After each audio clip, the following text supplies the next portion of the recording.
Hi everyone, Jennifer here. So, been getting a lot of emails and comments about the tummy tuck and an update. It's been 3 months. We're now in November. My surgery was in August. I feel great, except for the fact that I've been really messing up in my diet. I stopped juicing. I stopped eating raw fruits and vegetables. Um, I've been getting a lot of comments and mostly emails and in my inbox asking about what I think about people getting tummy tucks and what to do and what to have handy. First of all, you're not going to be sleeping in a bed. That's for sure. I really wanted to, and I ended up at the last minute getting my ottoman chair. Um, it's impossible. I tried so hard. You have no idea. I missed my bed. I missed my bed during that time.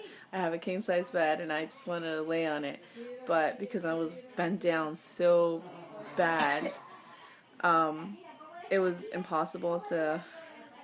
It was hard enough to get up the stairs. That bad. And the first couple of days is hard. The first day, you're just out of surgery. You're probably gonna be sleeping most of the time. You get home and all you do is sleep. I remember when I got home and I went to the bathroom, I had someone help me make sure that like I didn't fall or something. But going to the bathroom was no problem. Make sure you get some stool softener. Don't eat a lot of fiber, which I thought would be the opposite to help you go to the bathroom, but that's what my doctor said. So, stool softener. I had my chair in the living room the whole time, and so I had a desk right next to me, and I had a mess of just a whole bunch of bottled water, my meds right then and there, crackers, had a lot of soup, Gatorade, my laptop. Most of the time I was online. And you're going to be sleeping a lot. You are going to need it. And I stopped taking my painkillers like the fourth or fifth day. I just, the pain wasn't killing me. It wasn't so bad for me. But you will want to be in a very peaceful place. I was home alone most of the time, and I think that was the best thing and the best choice for me. I love being alone. I love my kids, and I love being around kids, and I wanted to be with them all the time so bad. But I realized that after the second, third day, when they would come home with my mom and my family, like at 6, 7 o'clock, I didn't even feel. It was so loud, and it was just like I wish I was sleeping right now. And it wasn't like I didn't want to be with my kids. It was like I was so tired and I so needed to be just at peace that I didn't want to be around anybody. And throughout the day, it was just peaceful. I walked around every hour. It was great. My recovery was very peaceful. The only time that I was ever uncomfortable and in pain was my second night. It was horrible. Only reason being, it was because it was my fault, and I took my antibiotics. Was it my antibiotics? I think it was. I'm not sure. But, or maybe it was the painkillers and I didn't take the suppository, so it made me nauseous. And I felt like throwing up really bad, like at 4 o'clock in the morning. And I almost threw up. And it felt like it was about to rupture my scar and the stitches, and it was just horrible. I felt like everything moved. I was like, ugh, and it almost came out, and it was just, please take your suppositories so you don't throw up and you don't get nauseous. So, yeah, it was painkillers, and but besides that, went to the bathroom well, ate well, recovery was great. By the second week, I was still trying to stand up straight, and you're gonna lose a lot of oxygen, so you need to practice on your breathing. Like, I remember I would have to be like, I would talk and I had to stop and catch my breath, and my doctor gave me this breathing thing to like exercise my breath, and it has like this 3 little balls, and they all had different levels of oxygen. Anyways, I would practice like all the time on it to make sure that getting enough oxygen and I'm breathing right and everything's going back to normal. And everything's fine right now. My right side is still swollen, more swollen than the left side, which it always had been. But I have no complaints. It's healing really well. When I look down, it looks really swollen, but when I look at the mirror, it looks okay. It doesn't look that bad. It's just different angles, I guess. So yeah, everything's back to normal. About a month ago, I believe, when I would lay down, when I would get up from wherever position I was, I would get this burning sensation on my back. And it was because of the lipo and the skin trying to tighten up back together with the muscle. I'm also getting my massages, my lymphatic drainage massages almost every week. It makes a huge difference. Huge.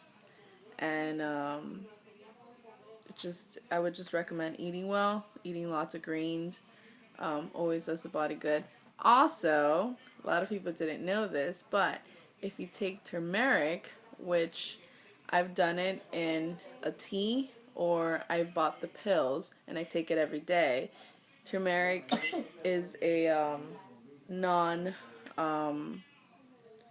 It just helps with the swelling, and I take it every day, or I get the actual turmeric, which is kind of hard to find, and ginger, the actual ginger, and I juice them, and I add a little bit of water, and I just heat that up, and I drink it as tea, and it's wonderful. And you can add some tea or whatnot, and drink to your own liking, but it is awesome for the swelling.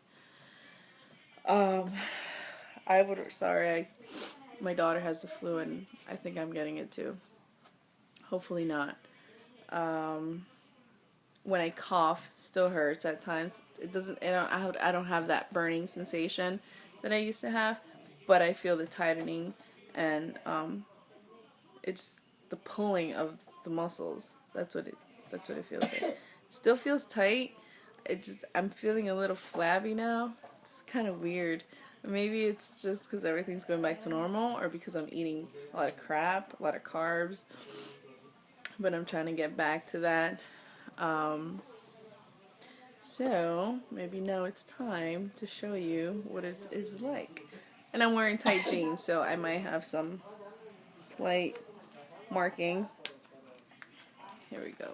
I'm doing this through my iPhone too, so it might look kind of crappy because of the lighting, I think. Okay. Oops. Okay, so I'm going to show you what it looks like when I have pennies on. And you can't see the scar, and it's great. Okay, here we go. Here's what it looks like with pennies on. And it might be kind of loud in the back. I have family over from out of town, and yeah, it gets really loud here. So, here's what it looks like right now. I don't know if I mentioned this before, but this little freckle right here, it used to be all the way up here, something like that. And it's down all the way down here. So, let's show the scar. And here's the left side, as always, heals really nicely. and I can barely feel it now at all. And it's only been 3 months, but then here it looks great because it looks so diminished. It is wonderful. I'm not even putting anything on as far as creams go. This is the more swollen side. I'm not sure, but I can see right there. This little pouty thing, and I can feel the scar, but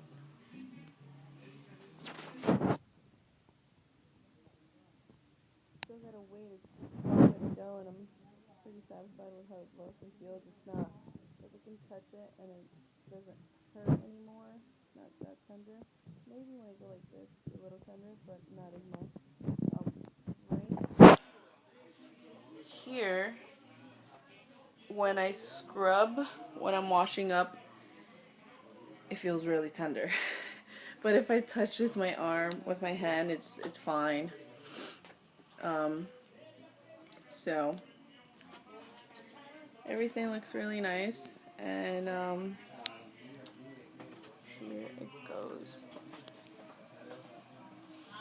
And it's pretty swollen here now. It's when I touch too, it's kind of tender, really tender actually. But